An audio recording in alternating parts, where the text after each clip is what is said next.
You know something, we hold a wonderful device in our pockets that literally is capable of so many incredible things that, 15 years ago, even 10 years ago, we would not probably have thought possible. One of the things I personally feel that a lot of people underestimate is the camera that is in the majority of smartphones, especially within the last 5 years. Today, I want to share with you why I personally think that your phone camera is the best first camera if you're trying out and starting photography. Well, good afternoon, good morning, good evening, everybody out there on YouTube, wherever you are in the world, whatever time of day it is for you. I hope you are staying safe and staying well. If you're new here and you're interested in photography and those kinds of topics, cameras, etc., and you haven't already, please do me a huge favor and click that subscribe button. Make sure you ring the notification bell. It's right next to it so you do not miss an upload or my live streams where I hang out with you guys every Friday night at 7 p.m. right here on YouTube. Spoiler alert, the reason that I think your phone camera is the best first camera you can try out photography on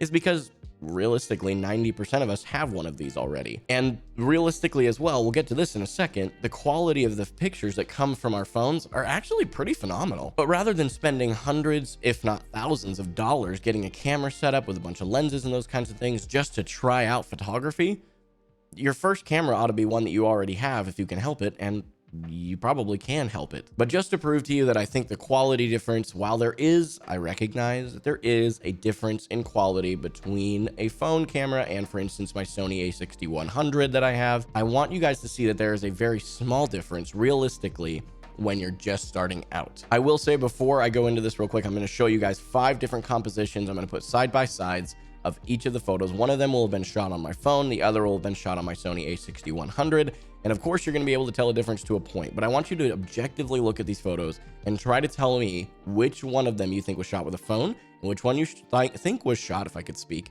with my Sony a6100. And let me know in the comments after this little thing is done how many you got right and how many you got wrong.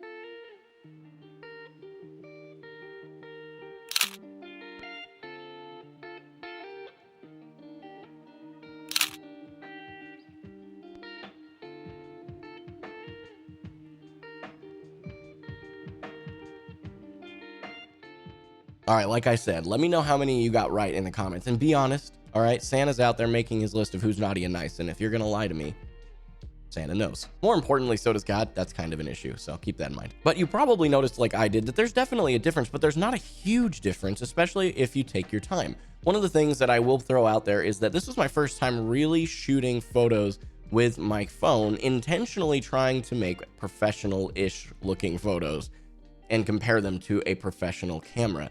And honestly, there was the big thing that surprised me was actually not the quality difference. The quality difference was there, but it was about what I thought. It was pretty close.